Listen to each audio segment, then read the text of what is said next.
निरोगी काया, निरोगी काया, एक सुख निरोगी काया, ऐसा भी कहा। वही सही बात। मेरा मन आनंद में रहे और समय के साथ प्रसन्न रहे, और वो जो समय के साथ बदले नहीं, जो शाश्वत हो थोड़ा। सामान्य से इस संसार में सुख की व्याख्या क्या है? जिससे भी सुख मिलते हैं वैसे साधन मेरे पास हो, और वो साधन जिससे मिलता है वो मेरे पास भरपूर। आई बात समझ? आपको एसी में सुख मिलता है, आपको गाड़ी में सुख मिलता है, आपने बंगले में सुख देखा है, आपने अडिडास के 2000 के बूट स्पोर्ट्स शूज के अंदर सुख देखा है। इन सब में आपको सुख दिखता है, और यह सब जिससे मिलता है वो क्या है? पैसा। अंत में उससे ही हमने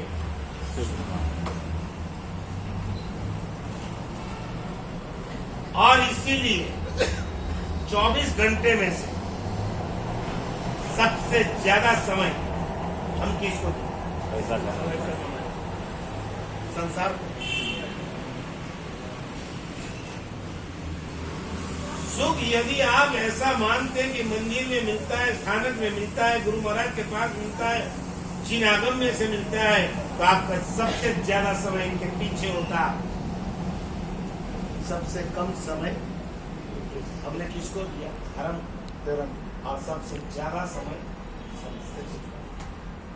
लगभग यहाँ पर जितनी भी व्याख्याएं आई, सारी व्याख्याओं में एक ही बात मिली, मन की प्रसन्नता, निरोगी काया, इससे सुख है। लेकिन यह सुख पुण्यानुबंधी पुण्य से प्राप्त होता है, और पुण्यानुबंधी पुण्य धर्म से मिलता है। तो एक क्रम हो गया, धर्म से पुण्य और पुण्य से सुख। आपको पता होगा बारिश गिरती है, बारिश कहां से आती है? बादल से। और बादल कैसे बनते हैं? पानी की भाप से। पानी की धूप से। जितनी धूप ज्यादा गिरेगी उतने बादल घने बनेंगे, और फिर समय आएगा तो उसमें से पानी ज्यादा बचेगा। एक क्रम है, धूप, बादल, बारिश। ठीक यही क्रम है। धर्म धूप की जगह है, पुण्य बादल की जगह है, और सुख बारिश की जगह। अब मुझे बताइए सुख कहाँ? सुख संसार में नहीं है, एग्जैक्टली। अल्टीमेटल आपका सुख धर्म के अंदर है। नंबर 2, हम सुख के पीछे पागल और हम दुख से डरते, दूर भागते, घबराते। ऐसा दुख का इनकार होता है और सुख का स्वीकार होता है। ऐसा क्यों? मेरा ऐसा मानना है कि अनंत काल में हमने सुख के पीछे दौड़ लगाई, इसलिए सुख अच्छा लगता है, और जब भी दुख आया तो हम उससे दूर भागे, तो दुख का डर आत्मा में फैल चुका है। तो इतना भी दुख सहन करने की इच्छा नहीं होती है, और इतना भी सुख छोड़ने की इच्छा नहीं होती। आज एक बात मैं आपको समझाने के लिए आया। सुख कहां पर है, कैसा है, एक बार वो पहले समझ लीजिए। वैसे देखने जाओ तो सुख साधन में नहीं है, सुख तुम्हारी मेंटालिटी। सुख और दुख मेंटालिटी में।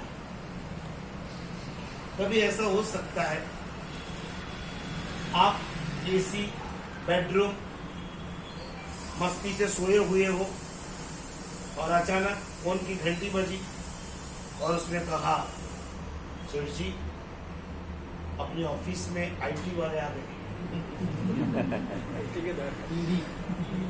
ईडी आईटी हो तो से भी आ गए। बीजेपी वाले ईडी बेचते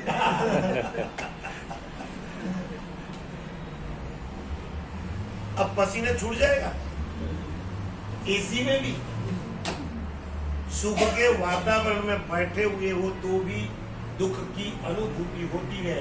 तो मुझे ये बताइए, सुख कहाँ है, दुख कहाँ है? मानने में, कहीं बाहर नहीं है, तुम्हारी मन में, अंदर मानसिकता। मानसिकता।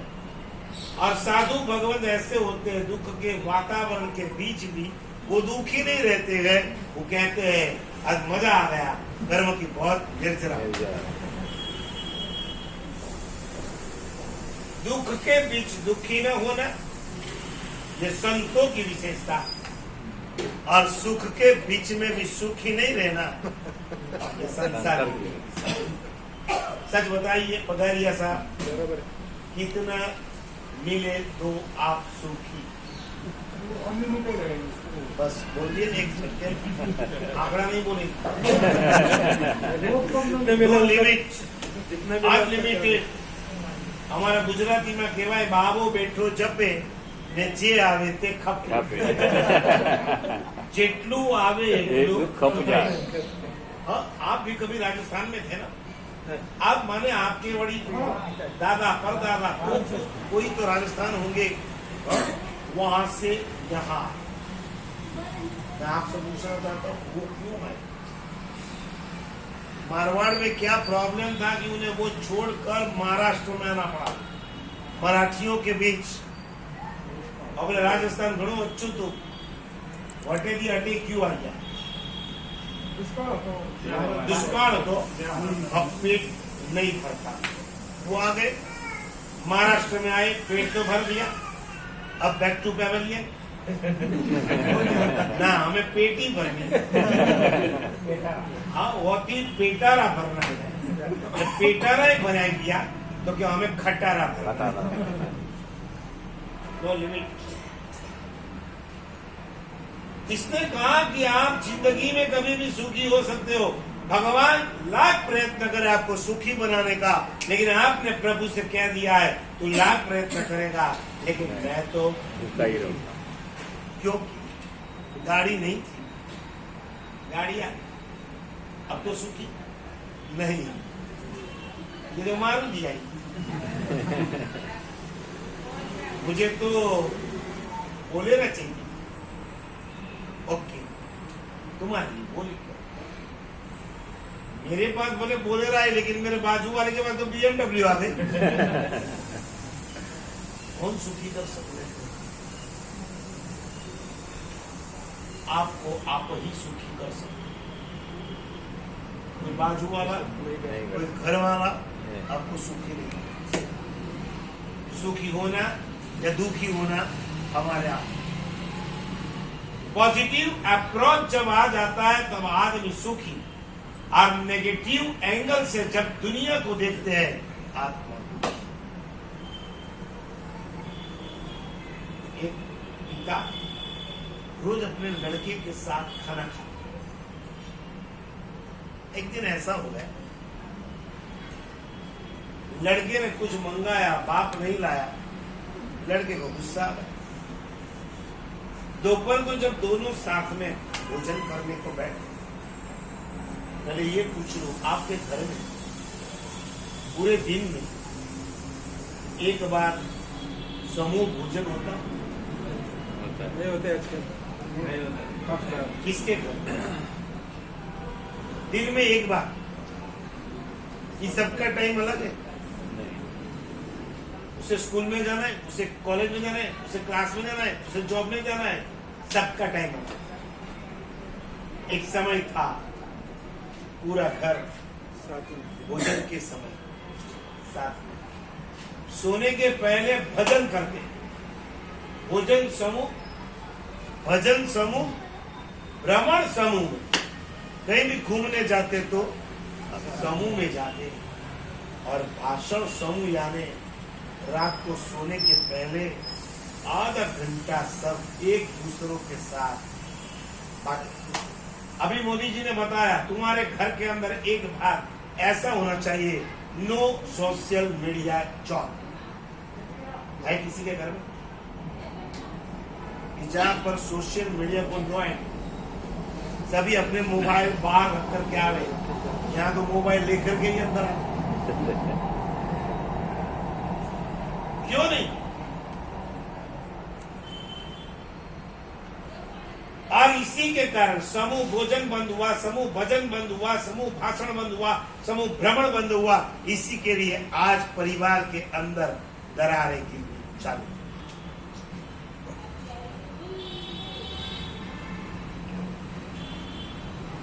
क्यों मनमुटाव होता है? क्यों एक दूसरों के साथ बोलना व्यवहार बंद होता है? दो भाई अलग रहते हैं और बोलना बंद हो, वो तो समझे एक ही घर में एक ही छत के नीचे पति और पत्नी रहते हैं, तो भी दोनों के बीच कभी मनमुटाव होता है कि नहीं? होता है। मैंने सुना घर में बच्चे हैं तो भी पति पत्नी एक दूसरों के साथ बोलते नहीं। मुझे महाराष्ट्र भिवंडी के अंदर एक लड़का मिला और लड़के तो बेचारे साने गुरुजींनी लिहिलंय, मुलं म्हणजे देवा घरचे फुलं। वो भगवान के घर के फूल जैसे बिल्कुल निर्मल, निर्दोष, निश्चल, निष्कपट। एक बेटे ने मुझे कहा कि महाराज साहब, मेरे मम्मी और पापा एक दूसरे के साथ बोलते नहीं। कभी सोचा आपका ऐसा व्यवहार आपके बच्चों के अंदर क्या परिणाम लाएगा? तो मैंने उसे पूछा कि मम्मी पापा बोलते नहीं है तो एक दूसरे के साथ व्यवहार कैसे होता? एक ही घर में एक ही छत के नीचे रहते हैं तो काम तो पड़ता ही है ना। तो उसने कहा सीधी बात,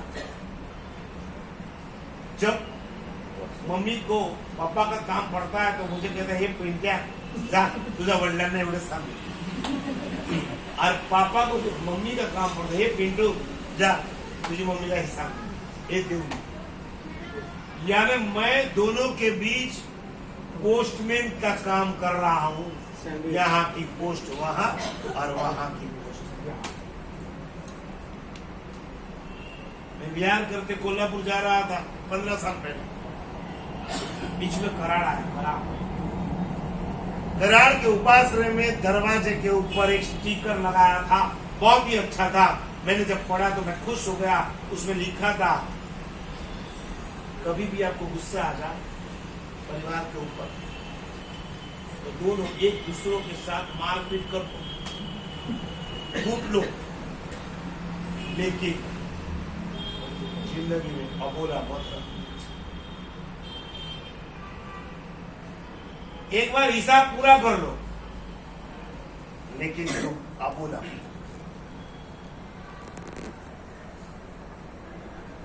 महीनों तक तुम्हारे घर के अंदर ऐसा लगता है, हम जब आते हैं तो ऐसा लगता है कि हम घर में नहीं आए, स्मशान में आए।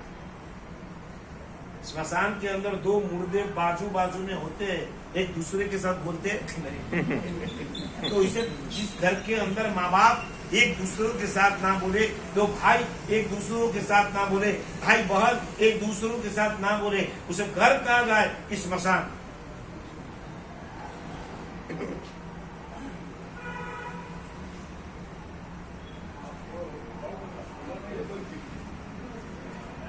परिवार के अंदर दुख कोई और नहीं देता है, हम खुद देते हैं। तुम्हारा सुख तुम्हारे पास ही है, तुम्हारा दुख आप ही खड़े करो। एंगल बदल दो। बच्चे को बाप के ऊपर इतना गुस्सा आया था कि आज मैं मेरे पापा के साथ नहीं खाऊंगा। वो खड़ा होकर के अलग थाली लेकर के जैसा ही बैठ गया तो पापा ने कहा, बेटा रोज तू मेरे साथ भोजन लेता है, आज मैं तेरे साथ दूंगा और वहां जाकर के बैठ। सच बताएंगे अब लंबा चलेगा? झगड़ा लंबा चलेगा? नहीं। हम तो वो पुष्पा जैसे है, पुष्पा कभी झुकता झुके वो पुष्पा थोड़ा होता है। हमारा आई तो मन के बीच दीवार खड़ी कर देता है। दुखी होना या सुखी होना तुम्हारे हाथ में। आज एक निर्णय कर लो कि साधन मुझे सुखी नहीं करता है, साधन मुझे दुखी नहीं करता है, मैं खुद सुखी, मैं खुद दुखी मेरी आत्मा को करता हूं। सीजन के समय, सीजन समझते हो ना क्या? धंधा होता है। अलग अलग सीजन रहती है। आम की भी एक सीजन होती है, फिर धंधे की भी एक सीजन होती है। हाँ? जब बारिश आने वाली है तो छाता वाले कहते हैं कि हमारी सीजन चालू। फिर स्कूल चालू होने वाली है तो यूनिफॉर्म कपड़े वाले कहते हैं हमारी सीजन। और इससे आगे कहूँ, जब मार्च महीना आता है ना तब हमारी सीजन चालू होती है। ये कार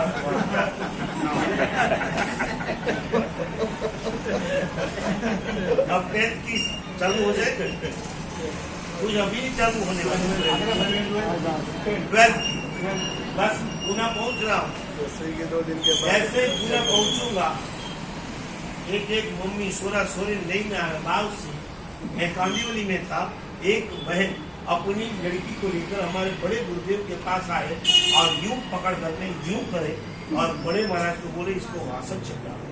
फिर दूसरे महाराज, तीसरे महाराज करते मेरे पास आए तो मैं तो नहीं कर सका, दूसरे सभी ने तो आशीर्वाद दे दिए। मैंने कहा इन बच्ची को क्या चल रहा है, अट्ठाई चल रही है कि सीधी तब चल रहा है? तो उन्होंने कहा सीधी तब से नहीं भारी तब चल रहा है। मैंने कहा कौन सा? उन्होंने कहा बोर्ड का तब चल रहा है, एग्जाम का तब चल रहा है। वो तो 8 बारी फटाफट पूरी हो जाती है, ये तो रोज की एक बारी होती है, बीच में गैप पड़ता है।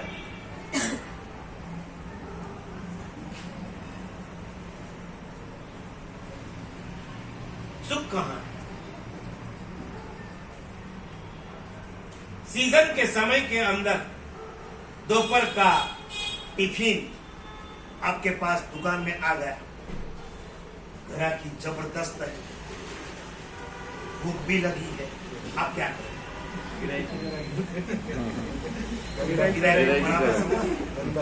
फोन के ऊपर फोन, खानो खा दो तो थे यू, क्योंकि हमें तू खाना रही छोड़ मारो माथो खावारो बंद।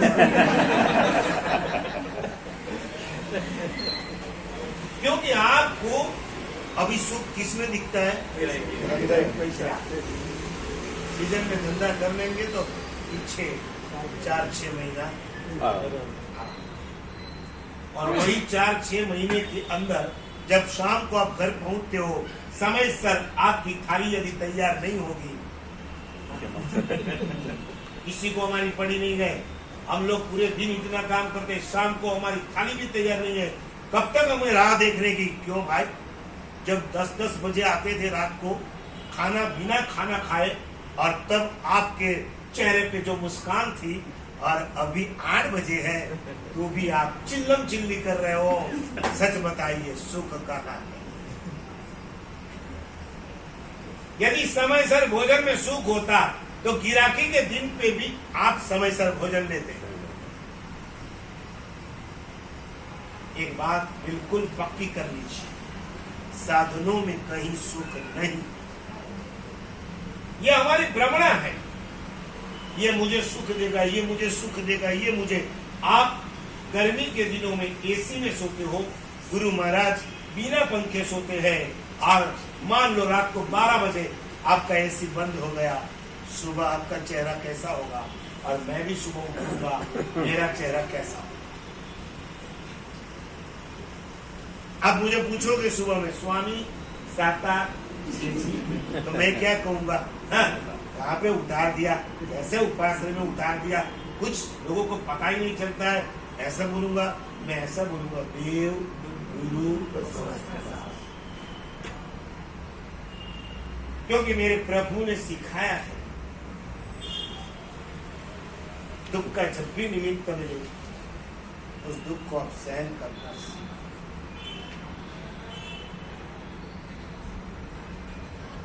प्रभु ने और भी आगे सिखाया, जब भी अनुकूलता मिले तो उससे दूर भागो, प्रतिकूलता को आमंत्रण दे दो और अनुकूलता से दूर भागो।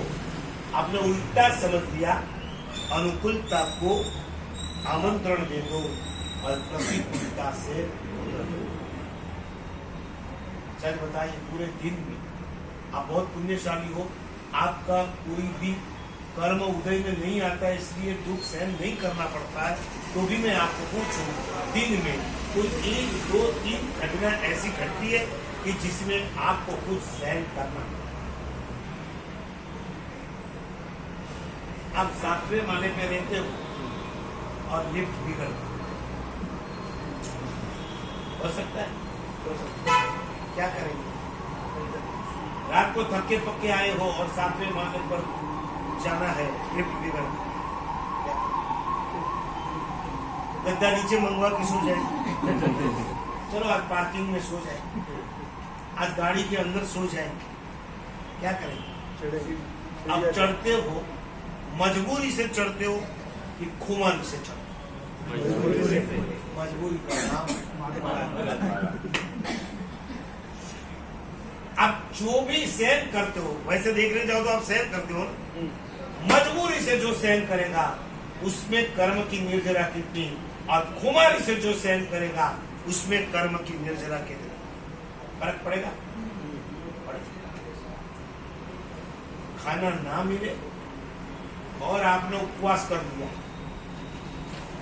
वो मजबूरी, और आज पक्की है, चलो आज मुझे उपवास करना है, तो सुबह में उठ करके आपने पचखान ले लिया, तो वो उपवास खुमार।